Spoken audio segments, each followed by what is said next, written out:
আসসালামু আলাইকুম, welcome to my page Neela's cake বাড়ি। আপনারা সবাই কেমন আছেন? আলহামদুলিল্লাহ, আমিও ভালো আছি। আজকে আপনাদের সাথে 2.5 pound vanilla sponge cake decoration share করব। এই তো চারকোনা হচ্ছে কেকটা।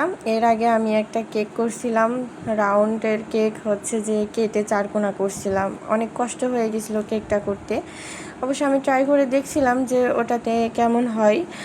তা যাই হোক, ওটাও হয়েছে, কিন্তু একটু কষ্ট হয়ে গেছিলো। তা এই তো আমি হচ্ছে যে চারকোনা মোল্ডে কেকটা বেক করে নিয়ে আমি হচ্ছে কেকটা ডেকোরেশনের জন্য রেডি করছি। তা এই কেকটা ছিল আমার একটা খুবই প্রিয় মানুষের। প্রিয় মানুষ বলতে আমার হচ্ছে যে আমি তাকে ভালোবেসে জামাই বাবা বলে ডাকি।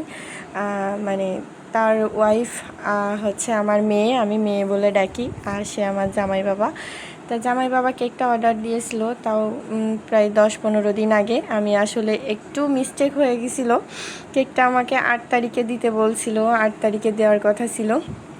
আগের দিনকে আমি কেকটা যে রেডি করব দিনের বেলা, আমি অনেক ব্যস্ত ছিলাম। তারপরে একটু ভুলে গেছিলাম। কি আর করা, ভুলে যে রাত যখন 9টা বাজে তখন আমার মনে হলো যে আমার জামাই বাবার কেকটা তো কালকে দিতে হবে। তা কেকটা হচ্ছে যে যখন মনে হলো তখনই রেডি করতে শুরু করে দিলাম। শুরু করতে দিয়ে এই তো কেক রেডি করতে করতে প্রায় রাত 12টা, 12:30 বেজে যায়। আলহামদুলিল্লাহ সুন্দরভাবেই কেকটা রেডি করতে পারি। যদিও অনেক গরম পড়ছে, গরমের মধ্যে কাজ করা অনেক কষ্টকর, তারপরেও সফলভাবে হয়েছে।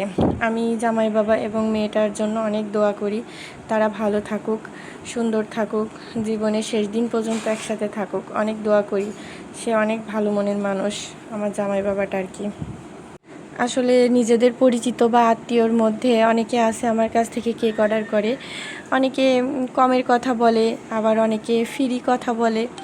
আসলে হয় কি, আমি তো কেক নিয়ে কাজ করি, অনেক সময় কম নেওয়া যায়। অনেকে ফ্রি কেক খাওয়ানোর কথা বলে। আসলে একবার হয়তো খাওয়ানো যায়, বারবার একটু অনেক কষ্ট হয়ে যায়। অনেকে বোঝে না, না বুঝে বারবারই বলে কেকটা ফ্রি খাওয়ানোর জন্য। আমার অনেক কষ্ট হয়। কিন্তু জামাই বাবাকে বলছিলাম যে একটু কম নেব, কিন্তু সে আমাকে উল্টো বলল, না, এখন আপনার থেকে আমি কম দিতে পারবো না, কম দিয়ে কেক নিতে পারবো না। আপনি যখন অনেক বড় হবেন তখন আমি ফ্রি আপনার থেকে ইচ্ছাকৃতভাবেই চেয়ে খাবো। তার এই উদারতা আমার আসলে অনেক ভালো লেগেছে, যে সে এখন আমার অবস্থা বা আমার কেক বিজনেস শুরুর দিকে সে আমাকে এত বড় একটা সাপোর্ট করলো। আসলে এইটুকু সাপোর্টে অনেক কিছু না, তারপরও তার মুখের কথা অনেক ভালো লাগলো, সাপোর্ট করলো। এরকম অনেকেই আছে আমাকে অনেক সাপোর্ট করে।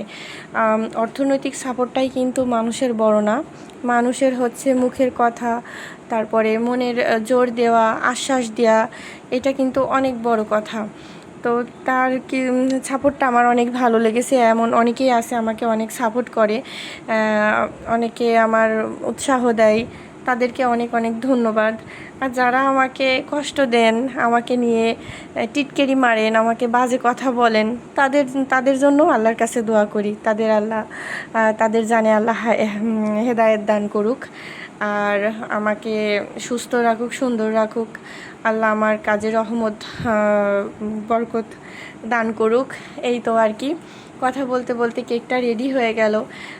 কেকটা অবশ্য একটা পছন্দর ছিল, এটা রেফারেন্স পিকচার ছিল আর কি। সেটা দেখে দেখে আমি কেকটা করছিলাম। জানি না কেকটা কার মেক করা ছিল। তা যাই হোক, আমার অনেক ভালো লাগছিল কেকটা, ডিজাইনটা আমার ভালো লাগছিল, তাদেরও খুব পছন্দ হয়েছে। এজন্য এই ডিজাইনটাই করে ফেললাম। মাশাল্লাহ, হুবহু সেমই করতে পারছিলাম। ডিজাইনটা খুবই সুন্দর হয়েছে, বাস্তবে আরও বেশি সুন্দর হয়েছে। ঠিকঠাক মতো আমি তাদের হাতে পৌঁছাতে পারছি কেকটা খেয়েও তারা অনেক ভালো বলেছে। মাশাল্লাহ, আপনারা যারা আছেন কেকটা দেখছেন তারা অবশ্যই কমেন্ট করে জানাবেন যে কেকটা কেমন হয়েছে। আর যারা আমার থেকে কেক অর্ডার করবেন মিনিমাম একদিন আগে কনফার্ম করবেন। ভালো থাকবেন সবাই, আল্লাহ হাফেজ।